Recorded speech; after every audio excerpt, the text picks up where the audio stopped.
خدایی وقتی حرف میزد اینجوری میکرد.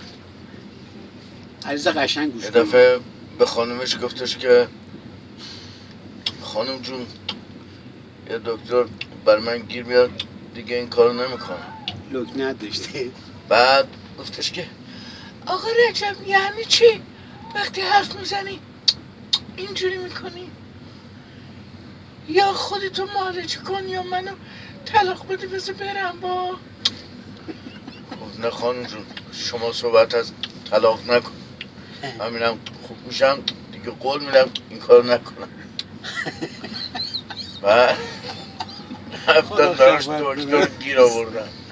تا قبل از اینکه بره پیش دکتر رفت پیش منشیش، مشکلشو گفت و اونم یه مسئله دیگه ای داشت، اونم سکسکه خود موشیه. آره.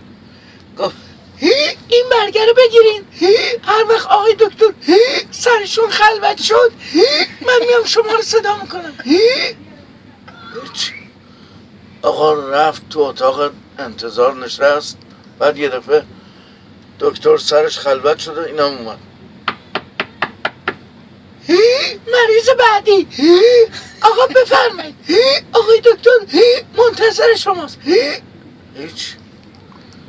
رفت اونجا یه چاق سلامتی باحالی با آقای دکتر کرد و گفت سلام علیکم جناب آقای دکتر، حال شما خوبه؟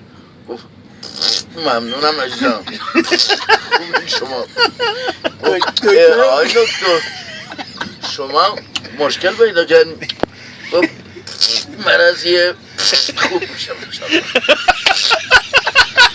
گفتش که آقای دکتر از اون وقتی که من این کار میکنم خانمم ناراحت شده، میگه یا خودتو معالجه کن یا منو طلاق بده بذار برم.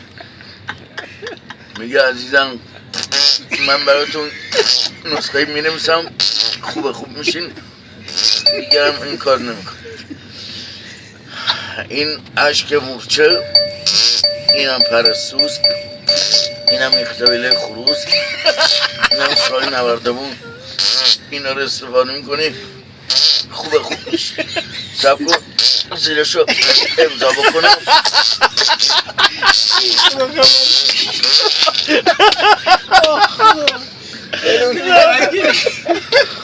بعد این دفعه خوبه اجرا کرده. خب بعد اینا رو استفاده میکنه و بعد از یه مدتی رفیقش که خیلی دلسوزش بود گفت سلام من رجب. سلام جانم، حال شما چطوره؟ گفت شما که هنوز خوب نشده چی؟ گفت مسئله نیست اتفاقا خوبم. گفت خب بهتر شد؟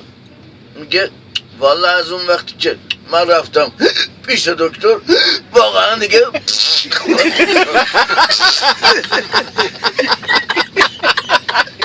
من باقیش